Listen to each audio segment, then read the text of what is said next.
Постои единствена патека во светот кој никој не може да ја помине, освен ти. А каде води таа? Осмели се да тргнеш по неа, па ќе разбереш. Ајде.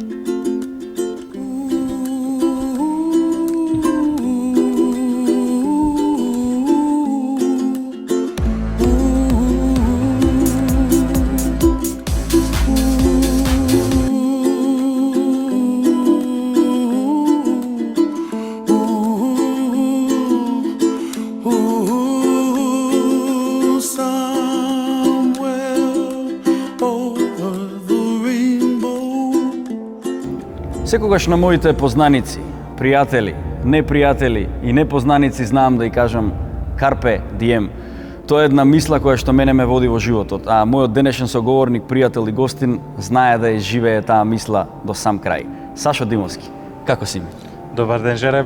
Одлично сум, благодарам на прашање, задоволство ми да сум во твое друштво и во оваа емисија која ја бие на вистина одличен глас. Фала ти многу, Сашо, ете и мене ми е чест и задоволство, некако цело време те дискутиравме кога ќе се случи тој момент, но ете некако конечно се поклопија коцките да испадне така како што треба да испадне. Се наоѓаме во една културна институција која што е на едно високо ниво кај нас, во Македонија, Македонската опера и балет, каде што неодамна се случи премиера на представата, да речем, Госпогиците од Авињон. Па малку ако може околу тоа како помина, што се случи? Представата од Госпогиците од Авињон својата премиера ја имаше на 9 март, пред некој ден. Подготовките за представата започна во април минатата година. Навистина еден сериозен и обемен процес на предпродукција пред да влеземе во завршните фази на продукција на представата.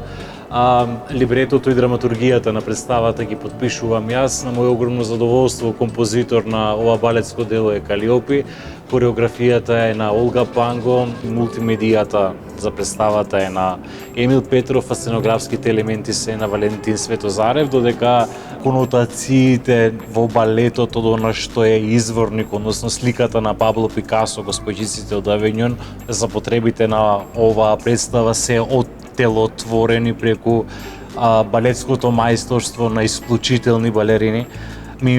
Мими Попалексова, Александра Мијалкова, Саша Ефтимова, Ивана Коцевска, Билјана Басмаџиева, која што игра алтернација заедно со Христина Наќевска. Овие се 5 исклучителни уметници на кои сум им навистина благодарен за нивниот вложен труд, за сето тоа да се спакува на начин на кој што е спакувано и верувам дека оваа представа навистина ќе има долг живот. Одлично, сите имиња што ги слушнав, со дел сум соработувал, со поголем дел, а другите ги знам по своите дела, нели, што ги осаваат зад себе, така да можам да кажам дека ова ќе биде онака dream team. Се надевам дека ќе биде така.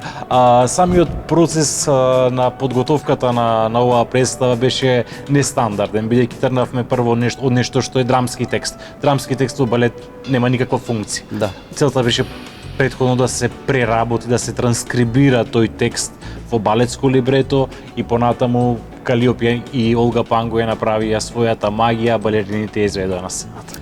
Значи, јас за тоа што зборувам цело време дека џентлменството е еден вид на умирање, а со сето тоа што ми го зборуваше за Пабло Пикасо, за паришките куртизани и така натаму, ме врати во едно време кога џентлменството било на високо ниво.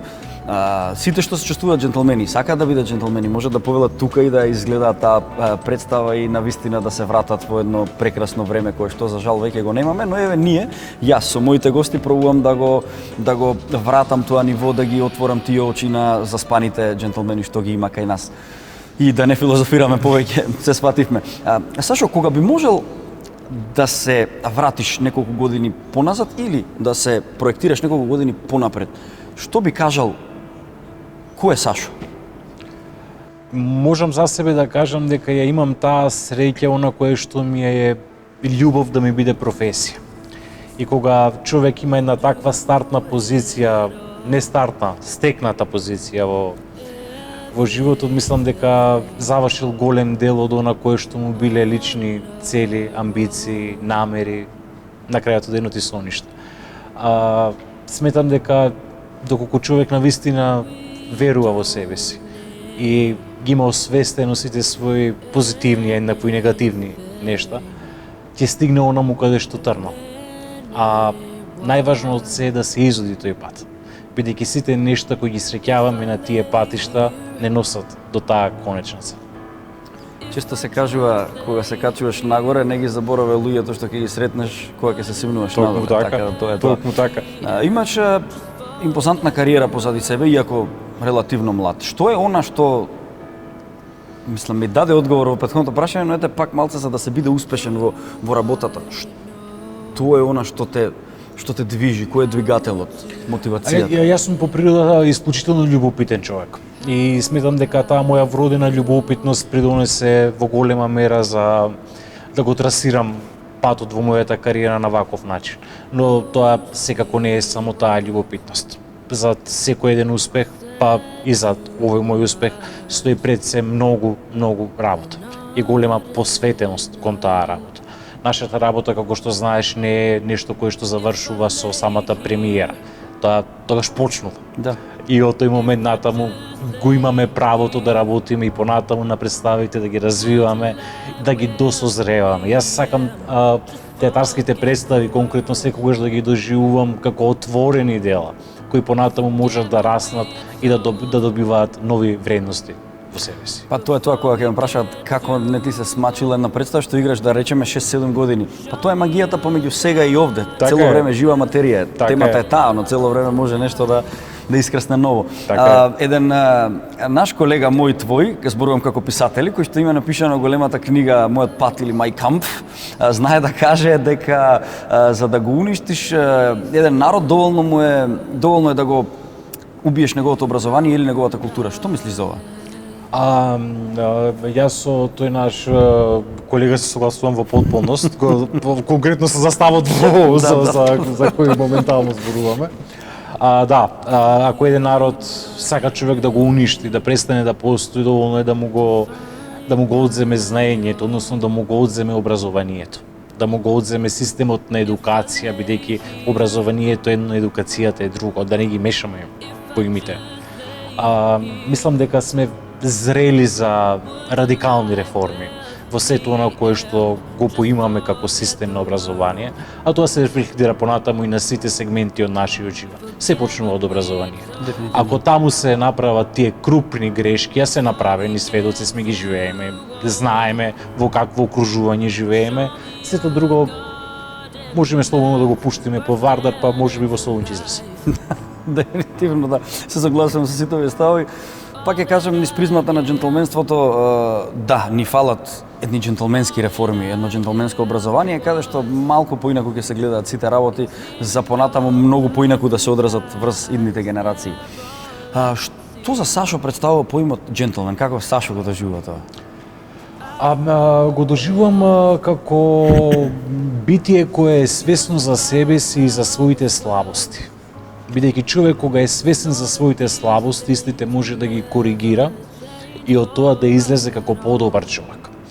Покрај овој дел од карактерот, тука е секако важно образованието, важно е социолошкото образование кое го стекнуваме во круговите на нашите пријатели, во круговите на нашите семејства.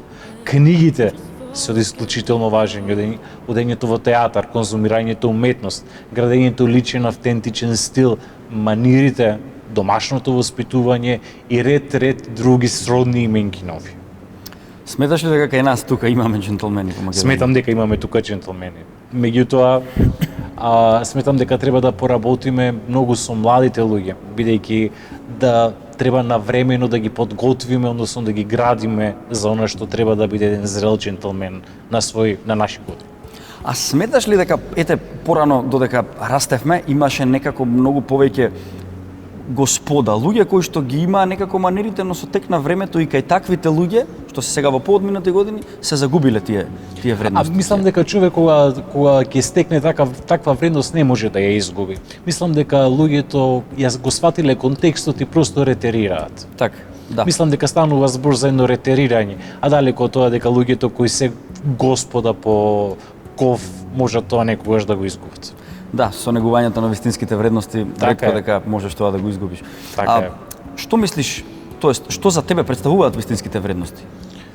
А тоа е една Дефинитивно. многу широка тема, меѓутоа сметам дека сето она кое што можам да го заокружам како вистинска вредност би го поистоветил со именката добрина, меѓутоа во широката смисла на значењето на зборот добрина.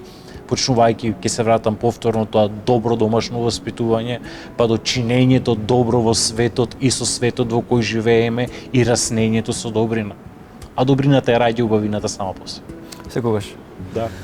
Затоа што спомнав дека сме нели во Македонската опера и балет, има прекрасни локации, ќе те замолам доколку не ти представува проблем да промениме локација и некој, верувам дека гостите што ја гледаат емисијава, тоест гледачите знаат каде е МОП, но има луѓе што не знаат, така да ете малце Да ги запознаеме да ги запознаеме и со исклучителен објект. Ги спомна книгите, тоа ќе зборуваме подоцна малку во моето школа за џентлмени што јас го имам, но во таа чест сакам да ти подарам еден примерок од мојата книга Пеперутка, затоа што ти си човек кој што многу повеќе си во овој свет од мене, така да еве, Ти благодарам јас со себе, мислење. Ти благодарам јас со себе не понесов од своите книги, меѓутоа тоа ќе го компензираме во следна прилика. Нема никаков проблем.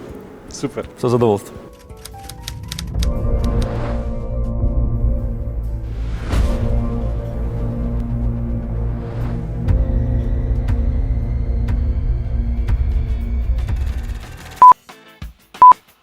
Пете работи без кои не можам да го замислам, да го заокружам еден мој ден пред се кафето, бидејќи утрото го почнувам со голема количина кафе.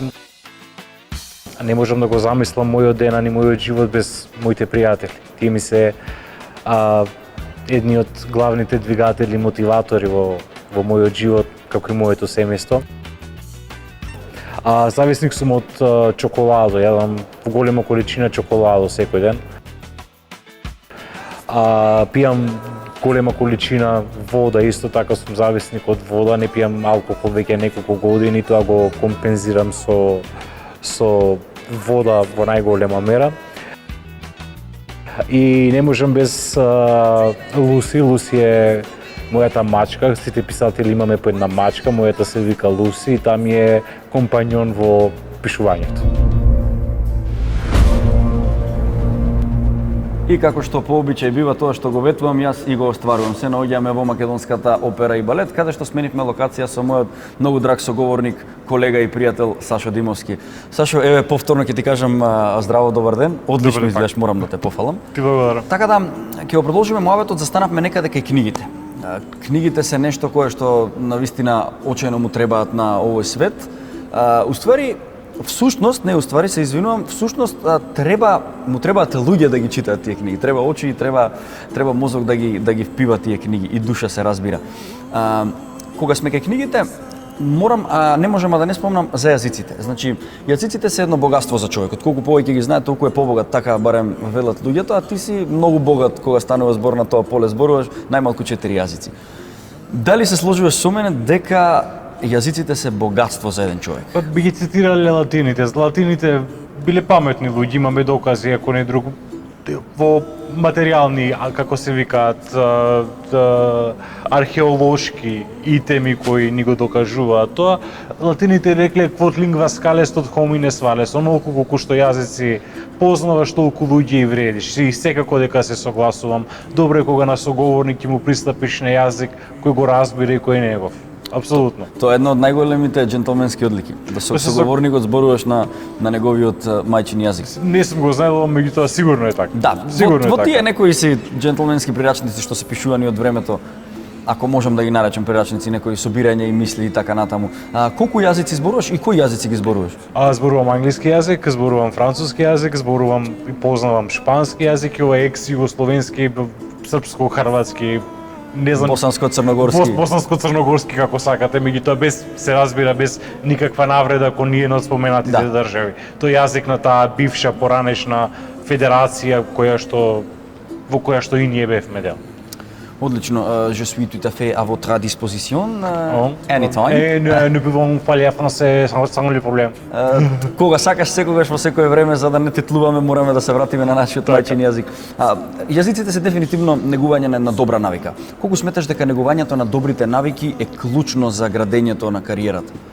Па мислам не клучно, туку сметам дека е пресудно, бидејќи сето она кое што е добра навика, особено кога е на долг рок, таа продуцира квалитет плюс кај секој еден поединец. И што повеќе имаме добри навики, тоа повеќе напредуваме и стануваме подобри за себе, а со тоа и за другите. А дали сметаш дека тоа би требало да почне од дома? Тоа мора да почне дома, тоа нема каде на друго место да почне. Ако почне на некое друго место, тогаш многу работи се дискутабилни. Како човек кој што е во културниот свет, во театарскиот свет во Македонија, знаеме дека има многу потрошени таленти во смисла на луѓе кои што не кликнале со актуелната власт во нивното време. Што мислиш, што треба за да се променат овие работи? Прво, мислам дека треба да видиме што де факто значи македонскиот театар како таков. Што нам ни значи, ако воопшто нешто ни значи, и кои се сите негови слаби страни кои треба да се променат. Јас пред повеќе од една година дојдов во контакт со една исклучителна книга во превод на мојата менторка Јелена Лужина. Книгата е од еминентниот театролог Драган Клајич, се вика да се почне односно редефинирање на театарскиот систем, односно модел. Таа книга во овој миг е една од можеби најважните книги за нас, за нашата театарска средина и поднебје во кој ние се наоѓаме. Јас можам и со крв да ви потпишам дека ние го живееме распадот на македонскиот театарски систем, бидејќи сето она кое што ние го познаваме како театарски систем функционира само во рамките на нашата држава. Еден исчекор од било која од границите го направете, отидете, ќе видите дека работите ни оддалеку не се така. Југославија е жива само и само во македонскиот театарски модел. И мислам кога веќина други места е мртва, крајно време и да умре и во македонскиот театарски модел. Неопходен ни е нов модел, односно нов систем на кој ќе функционира театарот во Македонија. Прво за почеток имаме во секоја забит театарска институција. Тоа е никаде во светот не е така. Имаме субвенционирање на театарски представи и продукции на начини на кои се надвор од здрава памет и здрава логика. Имаме хиперпродукција која не вродува никаков квалитет, која не дава ништо на долг рок, а исто можеме да го пресликаме идентично и во книжевност. Прво, ни треба, според мене, една национална стратегија за читање, за да видиме како се читаат книгите, што е тоа во книгите, што е толку важно, што го издигнало на ниво на уметност, за потоа да стигнеме да разговараме за тоа што и на каков начин треба да се продуцира во книжевноста. Истото важи за театарот. Една работа која ми е трн не во око, туку трн во двете очи, и на која мораме соитност да работиме, тоа е стратегија за развој на современа македонска драма. Ние имаме исклучителен недостаток на домашни македонски автори. Тоа не значи дека младите луѓе не пишуваат драми. Тоа значи дека треба да се изнајде системска поддршка како тие драми да излезат на сцена, како да се постават. Културата моментално не моментално, туку некои 30 кусур години од распадот на оваа држава, претходно што ја споменавме, застаната на таа мртва точка. Реформите кои мора да се спроведат по хоризонталите и по вертикалите на системот. Меѓутоа сметам дека во овој момент за тоа нема ниту желба, ниту волја, ниту има перспектива тоа да не се случи. Ми го одговори моето следно прашање во смисла за читањето на книги. Колку мислиш колку се гледа докаде е свеста на младите луѓе за читањето книги? Не само на младите, се извинувам, и на постарите, мислам на сите генерации. Јас сум човек кој верува во броеви, во статистики. Една од последните статистики до која дојдов неодамна е дека во Македонија се читаат 0,3 книги годишно по глава на жител. Што значи дека тројца жители на Македонија заедно не читаат една книга. Тоа говори се во врска со буквално говори се, да. Со прашањето кое ми го постави, и затоа сметам ќе се навратам повторно на тоа дека нам ни е неопходна национална стратегија за читање. Во овој момент не знам да кажам формула како таа да се спроведе, да се измисли, меѓутоа секако постојат експерти кои со посветена работа треба да дојдат до заклучоци и начини како да го надминеме овој проблем кој води кон знаеме колку страшни работи. Да, буквално одиме кон амбисот со целото ова како што сме тргнали. Ние сме во амбисот. Да, уствари, ние сме Ние во сме во амбисот. амбисот. На една скали да се качиме горе. Нешто некој да не повлече нагоре. Да, дефинитивно тоа нема формула, него тоа треба стручен тим, стручни експерти кои што треба сериозно време да посветат на работа за изнаоѓање стратегија. Па имавме неодамна ни се случи пред неколку години на за мене до ден денеска несватлива едиција од илјадници книги кои беа преводи, кои нема да ги коментирам на каков квалитет беа направени, беа испечатени и сите тие книги стојат по некакви депоа, по некакви архиви, всушност се ставени во заборавот. Да. Кога се работи за проекти од национален интерес, како што се проектите во продукцијата на театарските представи, во продукцијата на книги, не можеме да даваме приоритет и предност на преводни дела. Не смееме да даваме приоритет и предност на поставување странски автори пред да ги почитуваме нашите домашни автори.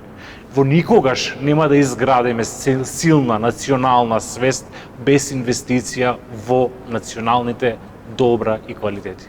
И се поставува прашањето дали може би е тоа намерно или не, но тоа за некоја друга емисија.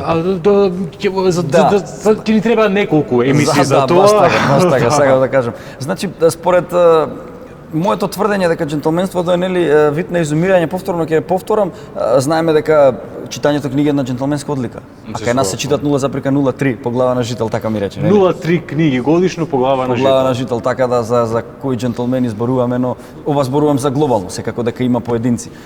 Но да сме живи и здрави, отом потом ќе правиме нови статистики и ќе видиме до каде сме. Да се надеваме оваа бројка барем да стигнеме до 0,5. Барем до половина книга да стигнеме. Да, баш така, баш така. Ти меѓу другото си и автор. Пишуваш книги и си доктор по театарски науки. Доктор по драмски уметности. По драмски уметности. Да. Докторе, многу ми е мило. Колку книги имаш во своето творештво? На македонски јазик имам издадено 7 книги. Дел од нив се преведени на српски, на англиски и на албански јазик. Одлично. Преизведени ми се 12 драмски текстови. Тоа сакав да те прашам, да. А зад себе имам 27 професионални театарски представи. Што е тоа што ја буди таа креативност во тебе? Потребата да се направи исчекор, потребата да се одиде чекор напред пред се во освојување на знаење. После се друго. Бидејќи е навистина страшна количината на знаење која ни е достапна, особено сега во 21. век. А сметаш ли дека квантитетот траѓа квалитет? Во ни еден случај. Никако. Во ни еден случај.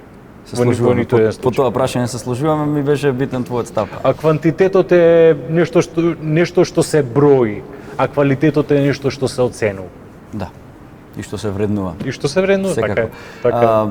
Ќе се навратам повторно малку околу стилот и џентлменството, нели? Сметаш ли дека е пресудно за еден човек да се нарече џентлмен, неговиот надворешен изглед? Педантност и уредност, апсолутно да. Меѓутоа тоа не значи дека човек треба да носи, не знам, брендирани парчиња, да биде тоа да му биде некаков трейдмарк. Меѓутоа човек за да биде џентлмен мора да биде безпрекорно уреден пред се. И во таа смисла уредноста секако ја врзувам со џентлменството. Одличен одговор, дефинитивно. Еден наш колега кој што ми беше исто во емисија кажа покрај овие работи дека џентлменството е state of mind, така да и тоа е навистина многу. Тоа е навистина така. Не можеме да не забележам и во претходната локација горе кај што бевме и сега исклучително добри чевли. Носиш, имаш вкус за добри чевли, викаат дека кај еден господин прво се заприметуваат чевлите, се забележуваат, нели? Може малку околу таа пасија за чевли? Да, јас сум пасиониран љубител на чевли, поседуваме на фина колекција на чевли и генерално носам секогаш црна боја и вообичаено тоа сакам да го комбинирам со чевли во боја за тоа да не биде монолитно, досадно и црно. И ми е исклучително важно обувката која носам да ми биде удобна, бидејќи сум речиси цело време во движење и ми е важно да ми е прво бидејќи ми се умараат ноците како на секој човек кој е нонстоп во движење, ми е многу важно да имам чевла која ми е удобна и која и на крајот од денот привлекува внимание. Според чевлите го гради стилот нагоре или обратно? Од чевлите па нагоре. Од чевлите па Од чевлите па нагоре, да. Дефинитивно. А како си со други аксесуари? Комбинираш ли часовници, Често носам научари? носам прстен од накид, носам понекогаш часовник, зависи од пригодата, меѓутоа рачни часовници не носам џебни часовници кои ги комбинирам во зависност од пригодите, меѓутоа и тоа во последно време поретко. Како еден елоквентен господин како Сашо се опушта навечер после напорниот ден? Најчесто со купка, јас сум љубител на бањи и сакам да лежам во кала со врела вода долго време и тоа ме релаксира, тоа го обогатувам често со различни етерични масла и тоа навистина ми прија. Често посетувам спа центри, тоа исто ми конвенира, не вежбам, тоа морам да го кажам, тоа не е џентлменски, меѓутоа морам да си ја стекнам и таа добра навика. Кажи ми, колку често читаш? Дневно, неделно, како си ги водиш статистики? Јас сум воспитан уште од мал, од страна на моите родители и од страна на мојот дедо и на мојата баба, секоја вечер да легнувам со книга. Јас буквално пред секое спиење читам најмалку 50 страници. 50 страници? Најмалку. Тоа е многу добро. Да, некоја статистика кажува дека 15 минути се доволно за секој човек да чита дневно, но ете, ние сме на многу завидно ниво, така да. Да, ги кажавме бројките. Да. А имаш ли да препорачаш некоја книга, нешто што ти оставило впечаток во последно време?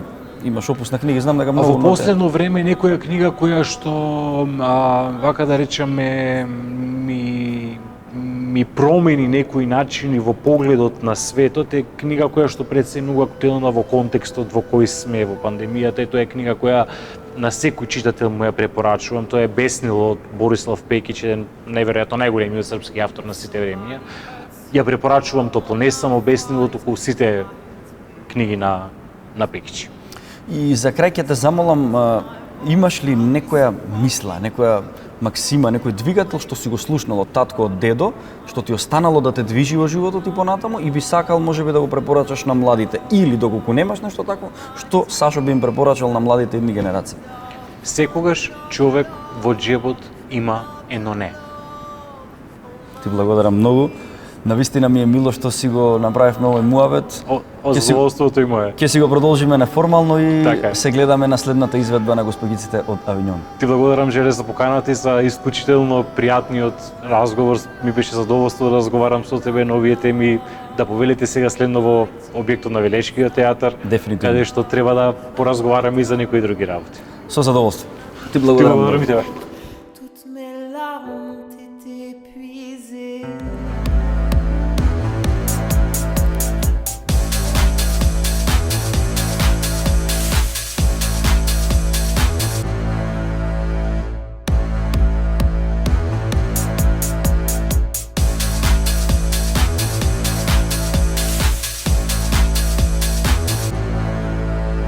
И Сашо, еве го конечно тоа фамозна школа за џентлмени која што ти го говорам. Пробуваме да направиме една школа за џентлмени за луѓето кои што сакаат да го живеат тој џентлменски живот, и со луѓето секогаш говориме на интересни теми. Со тебе на пример денес ќе зборуваме за театарскиот бонтон, затоа што двајцата доаѓаме од театарскиот свет. Па дали имаш некое прашање, дали сакаш нешто да кажеш околу тоа? Што мислиш, Желе, ти дали треба во театар да се оди на кратки панталони? Интересно прашање. Ќе кажам да, може да се оди во театар на кратки панталони, но единствено ако касниш 15 минути после почетокот на представата, затоа што ако си доволно театарски воспитан, ќе знаеш дека најдоцна треба да си 15 минути пред почетокот на представата и нормално облечен во театарски кодекс.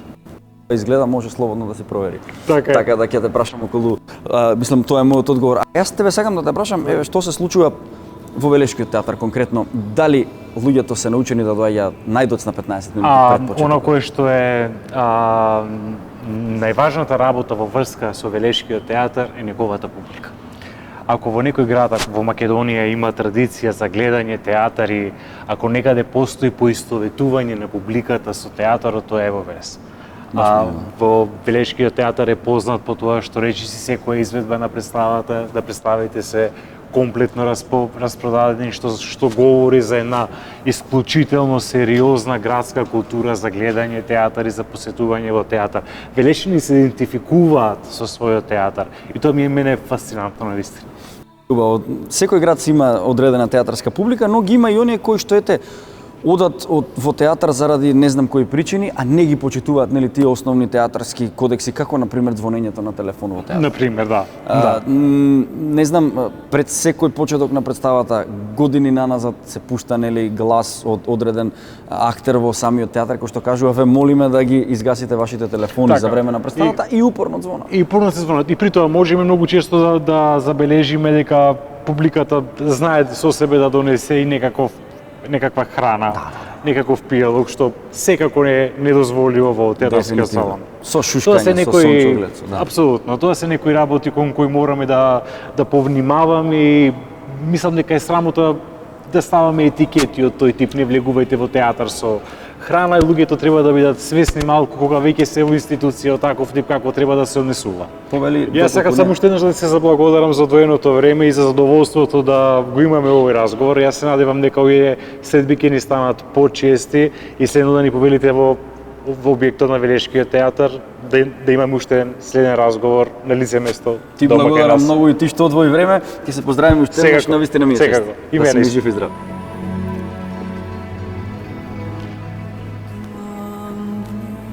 Одењето во театар или на концерт нуди убава можност да излезете од реалноста на неколку часа. Сепак, ништо не може да го расипе уживањето во представа или изведба на парче класична музика или представа како непристојна или недоволно образовна публика. Порано одењето во концертна сала или театарска сала било ритуал кој вклучуваше свечено облекување, но денеска кодексот на облекување не е толку строг.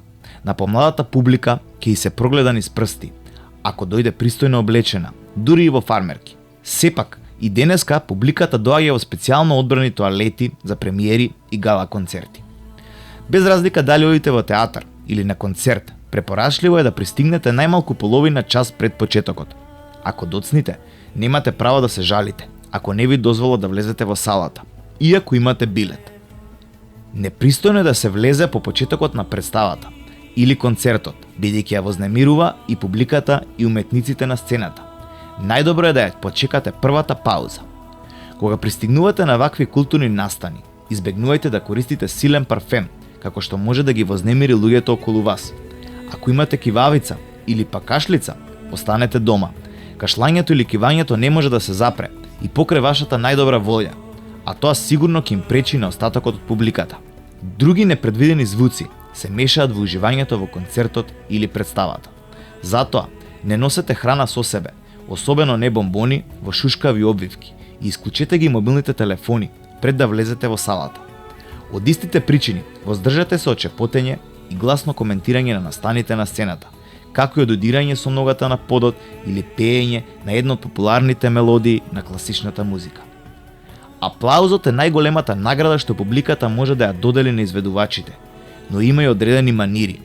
Обично аплаудираме само на крајот од представата, но аплаузот може да го заработат и актерите или оперските пејачи на отворената сцена. Например, кога еден од најценетите уметници за прв пат ќе се појави на сцената во текот на вечерта или кога публиката е однесена од извонредно актерско остварување или театарски текст. Сепак, и тогаш не е учтиво да се прекине уметникот за време на изведбата, туку треба да се почека сцената да заврши. Доколку особено ви се допаѓа сценографијата, можете да му аплаудирате на сценографот на самиот почеток на представата.